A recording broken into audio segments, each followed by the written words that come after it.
If you've seen Daniel Turner on the show, you know he's a mild-mannered guy who just wants practical energy policies. But no good deed goes unpunished, as Turner faced threats from a House Democrat earlier in his testimony yesterday. He talked about that and much more with Chris Bedford earlier today. Watch. Joining me now is Daniel Turner, a friend of the show, a star on Capitol Hill, and the executive director and founder of Power the Future, a nonprofit that works on behalf of energy workers and other folks in the industry, and essentially a better American system for the things that make everything in our life work for us. Daniel, thank you for joining us. Always great to be back. Thanks, Chris. So I was watching yesterday your witness testimony at the House Oversight Committee's DOGE subcommittee that actually had a special guest. The chairman of the committee himself came down because he was interested, as I am and as our viewers are, in some of the really excellent work that your organization has been doing in regards to the autopen. So you remembered, 4 years is so long for the presidency, but something that stuck out to you was Speaker Mike Johnson asking President Biden, why did you ban liquid natural gas exports? And the president saying, I didn't. And that was just chalked up to maybe him being not paying attention, not knowing what he was doing. But now that we know about the autopen, and now that we know about the powerful decisions that unelected people from the Obama administration serving in the Biden administration were doing with the executive orders that a president we now know for a fact clearly didn't always understand what was going on around him. You went back through a number of the executive orders. So share with our viewers some of the things that you shared with the committee so that we can learn a little bit more about this excellent investigation. I appreciate that. Thank you. And it is really important because if you have people acting in persona presidente, right? They're acting on behalf of the president. I mean, it's fraud, it's deception, it's impersonation of the president, and that's not how our country could ever function. So what we wanted to do is we wanted to find some of these executive orders and look for any evidence of Biden speaking about it in first person. Talking on Air Force One, talking to the media at an event, right? So he was doing some campaign events and bringing it up. Not everyone makes the grandiose gestures of executive orders that President Trump does, where he holds them up and he's got the audience there. But you would think an executive order as big as I banned the export of liquid natural gas, you would think he would mention it once or twice. And so we found 8 instances where there is absolutely no moment that the president spoke about it in first person. So we conclude the president had no idea these were even done, and we are asking if there's evidence, can you determine whether or not Joe Biden directed these, require them, called for them, was aware of them, or was this just all staff taking leniencies? So I assume, based on your testimony on Wednesday, that you're working with Republicans in Congress to try to get to the bottom of this. Have they been responsive? Have they shown the interest in this scandal that they have, you and that's why expect? It was great to see Chairman Comer there yesterday and have this exchange, because we're focusing just on energy executive orders and energy and climate ones, and there are only 8. But there are thousands of executive orders that other folks in their interest should be looking at, right? There were lots of executive orders that we have no evidence at all if the president was aware of it. I even did the math. Someone asked me once if we were looking at the pardons, and I said, no, I stay in my wheelhouse, which is energy. But I'll tell you this on pardons. Of the 8,300 or so pardons Joe Biden gave, right, if I had Chris Bedford's file before me and saying he's up for a pardon, how much time would I legitimately need to give to that file to determine if you get a pardon? If I'm going to be really, really cheap and say 2 minutes maximum, well, 2 minutes times 8,000 pardons is a long, long, long time for Joe Biden. It's not humanly possible for Joe Biden to have looked at 8,000 pardons. Considering how many hours he was up in a day. Now. Exactly. So you add up the pardons, you add up all the executive orders on energy, you add up a lot of these decisions, and you realize Joe Biden was in Delaware every Friday from noon until Monday. How in the hell did he make any of these decisions? And now you realize he probably did not. No, he must not have, and that's a great point to make as well. And I know that some reporters now are racing other nonprofits and oversight staff and looking at these different executive orders and which ones outside of the energy wheelhouse made sense. What were some of the most impactful? And most of them are pretty negative, but not all of them. But what were some of the most negatively impactful executive orders the president put out, that these people put out from the White House, and the effect that they had on the American energy independence and the American energy economy and small businesses and workers? Yeah, the export natural gas ban was the biggest.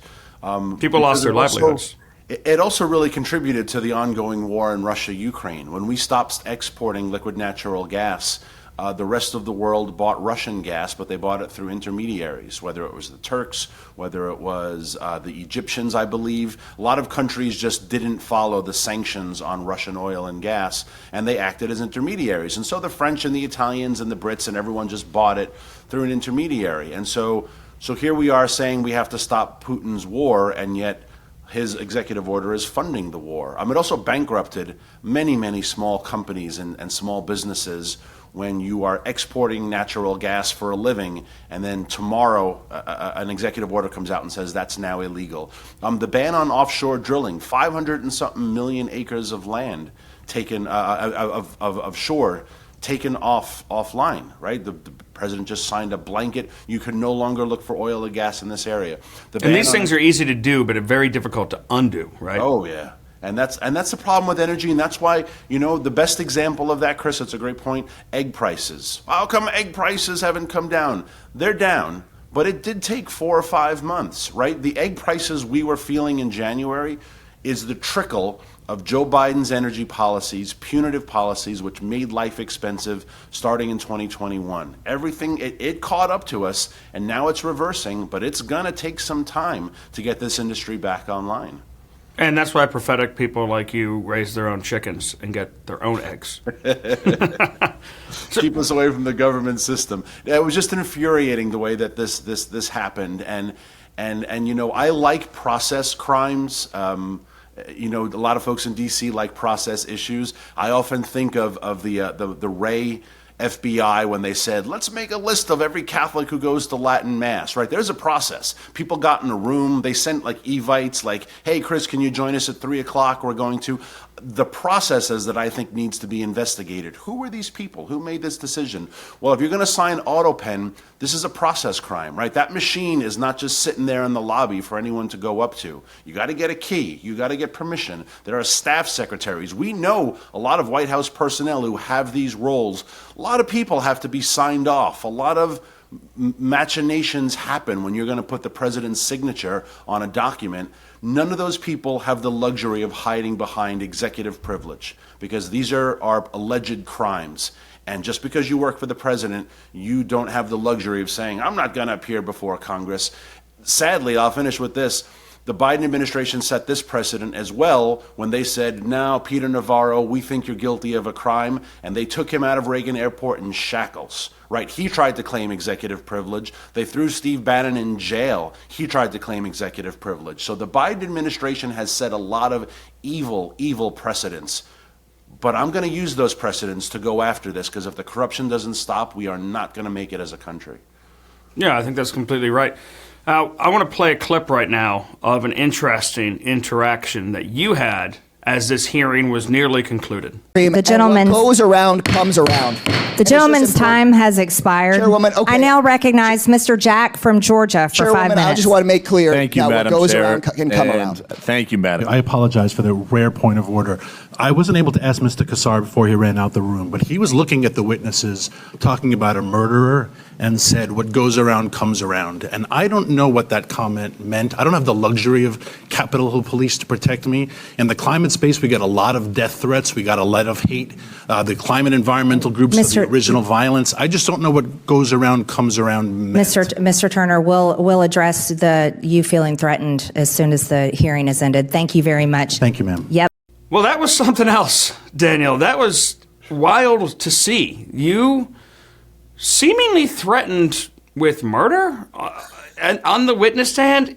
And not just like some Long Island Republican telling someone he's going to break them like a girl and throw them over the balcony. This was on camera and everybody knew it. Yeah. So what was going on and what was going through your head and how does this fit in with the kind of violence that you have to experience all the time anyways? I get a lot of hate mail and death threats because the eco-left are the original political violence, right? You go back to the spiking trees back in the 80s because of the spotted owl, right? The burning down of ski resorts. The eco-left has a long, long history in political violence. So political violence directed towards me is kind of not new. But it was odd to see it from a member of Congress so flippant. He was talking about this horrible mass murder in his city of San Antonio, and then saying what goes around comes around. And he's doing it in this context of you need to stop punishing nonprofits because otherwise you're going to be mass murdered next. It was so bizarre, and I wasn't going to let it go. I actually got a little, not scolded, but you're not supposed to interrupt hearings, right? They're very formal. But I was like, I'm not going to sit here and have some little congressman, write a check he's not going to cash, right? Like I am not going to be threatened by a member of Congress who's got all this bravado trying to intimidate me. I thought it was really inappropriate, really offensive. He scurried out of the room like a little weasel. I doubt I'll ever hear from him again, but I'm glad I called him out.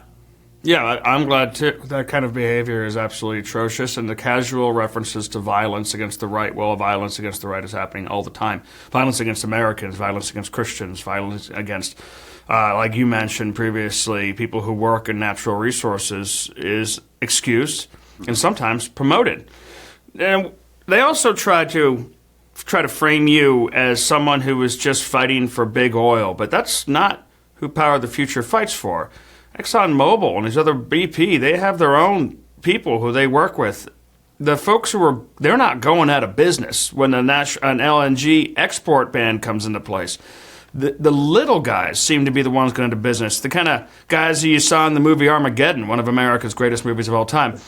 These are the cowboys out there who are doing the work, trying to bring us the energy. Tell us a little bit about who you represent and also where people can follow and find your work, this important work that you're doing. Thank you. You can find everything on powerthefuture.com, or people can email me, Daniel@powerthefuture.com.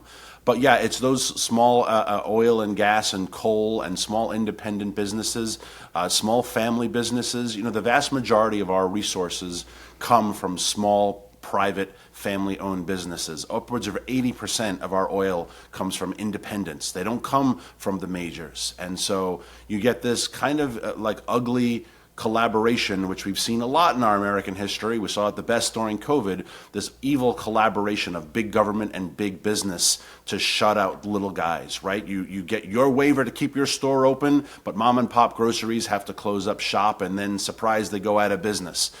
We see this very, very often, and the oil and gas and the fossil fuel business is absolutely no different. And we fight for those small businesses across rural America who don't always have an advocate and don't always have someone on their side. And so I'm proud of my organization and the work we're doing on their behalf. Did you get any $2 billion free money grants from the Biden administration to do this important work? I had one exchange with a congressman where I tried to explain how difficult it is to spend that much money. I mean, it really, really is very difficult to spend ethically. I did throw in the word ethically. I'll just take a portion of it. Yeah. I'll just take a little. I just need a little bit. Well, Daniel Turner with Power of the Future, thank you so much for coming back on the show. We'll see you again soon. Thank you.